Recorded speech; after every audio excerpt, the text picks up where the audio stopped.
तो आप इमेजिन करिए अगर गोकू सच में टाइम चैम्बर में लॉक कर दिया जाए, वो भी 70 साल अर्थ के टाइम के हिसाब से, तो यह कहानी क्या मोड़ लेगी। चलिए देखते हैं। तो हमारी कहानी जारी है जहां गोकू ने 5 महीने हाइपरबोलिक टाइम चैम्बर में अल्ट्रा इंस्टिंक्ट को मास्टर करने में गुजार दिए हैं। तभी गोकू अचानक कहता है, इतनी ट्रेनिंग के बाद तो मैं शायद इतना कैपेबल हूँ कि मैं अब एक पोर्टल कहीं ना कहीं खोल सकूँ। मुझे परवाह नहीं है कि मैं कहाँ जाऊँगा, बस मुझे यहाँ से बाहर निकलना है।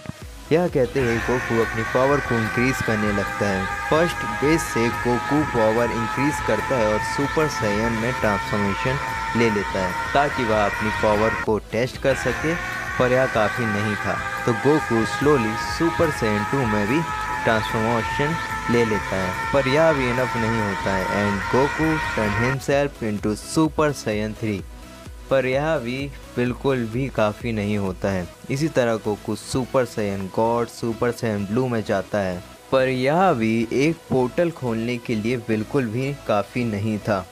तभी Goku super Saiyan blue Kaioken times 30 को एक्टिवेट करता है, जितना उसका हाईएस्ट कायोकेन वह यूज़ कर सकता था। उस पावर से पूरा रियल्म हिलने लगता है, पर यह सब इल्यूज़न की तरह था।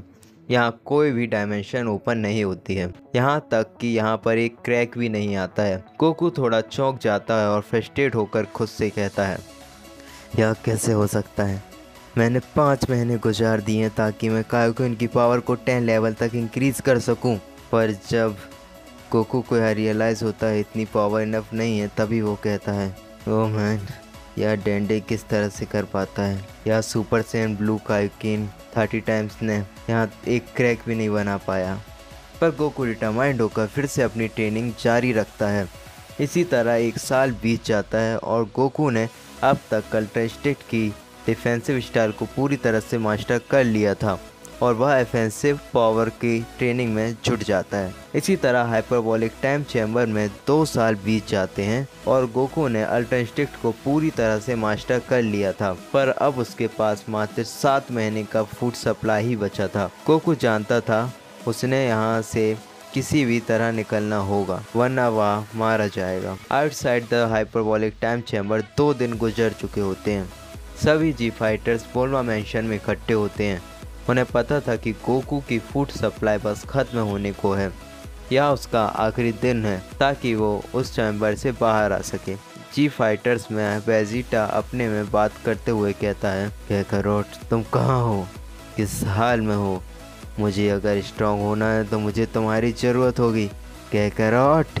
टाइम चैम्बर के अंदर गोकू अल्ट्रा इंस्टिंक्ट को मास्टर कर उसकी लेवल को सभी गॉड ऑफ डिस्ट्रक्शन से कई लेवल दूर तक अचीव कर चुका था और शायद वो एंजल की लेवल में ऑलरेडी आ चुका था। तभी गोकू आखिरी बार कोशिश करते हुए अपनी अल्ट्रा इंस्टिंक्ट की पावर को इंक्रीज करते हुए तब तक हाई कर ले जाता है जब तक कोई पोर्टल ना खुले।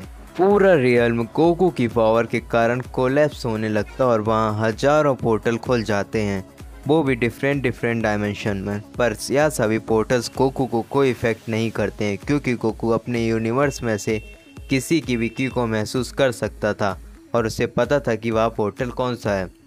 पर यह की ब्रॉली की होती है, तो खुद से प्लानेट वैम्पा में ट्रेनिंग कर रहा होता है और उसकी वजह से गोकू किसी तरह से प्लानेट वैम्पा में टेलीपोर्ट कर लेता है खुद को। गोकू के कहने पर ही ब्रॉली अपने लेजेंडरी सुपर साइयन ट्रांसफॉर्मेशन को मास्टर करने के लिए ट्रेनिंग कर रहा था। गोकू वहां खड़ा होकर यह सब देख रहा था कि किस तरह ब्रॉली अपना कंट्रोल हर बार खो देता है जब भी वो सुपर साइयन में ट्रांसफॉर्मेशन लेता है। ब्रॉली की पावर लगातार बढ़ती ही जा रही थी। तभी वह एक की ब्लास्ट को प्लानेट वैम्पा के सरफेस में रिलीज कर देता है। यह देखकर कि ब्रॉली इस तरह पूरे प्लानेट को डिस्ट्रॉय कर देगा, गोकू खुद को उस की ब्लास्ट के पास टेलीपोर्ट करता है और उस की ब्लास्ट को इरेज कर देता है, ऐसा जैसा कि वो कुछ भी नहीं था। तभी ब्रॉली गोकू को देखता है और पूरी अटेंशन उसी की तरफ चली जाती है। कंट्रोल खोने के कारण उस तरह वह अटैक करने के लिए आगे बढ़ता है और गोकू भी यही करता है और दोनों के पंच जैसे ही एक दूसरे से टकराते हैं, एक ऐसी शॉकवेव रिलीज होती है कि वह पूरे यूनिवर्स में फैल जाती है, जिससे वीरस और विश भी अलर्ट हो जाते हैं और शॉकवेव इतनी पावरफुल होती है कि वह अर्थ में इकट्ठे हुए जी फाइटर्स जो कि गोकू को लेकर परेशान थे, वो सडनली उसे महसूस करते हैं और उन्हें इस एनोनिमस पावर का एहसास होता है। तभी वेजिटा कहता है, यह क्या था? पिक्लो रिप्लाइड करते हुए कहता है, मैंने भी यह महसूस किया और पहले भी किया है, पर कहाँ? तभी गोहान कहता है, यह फादर है, यह कोई कोइंसिडेंस नहीं है, वो उस चैम्बर से बाहर हो चुके हैं। तभी क्रिलिन कहता है, यह पावर गोकू की पावर से कई गुना ज्यादा है। पर वेजिटा तुरंत कहता है, बोल्मा स्पेसशिप तैयार करो, हम अभी निकल रहे हैं। That's for this video guys. हम अगला चैप्टर कल ला रहे हैं, तो प्लीज़ इस वीडियो को लाइक करिएगा और चैनल को सब्सक्राइब करिएगा। Thanks for watching.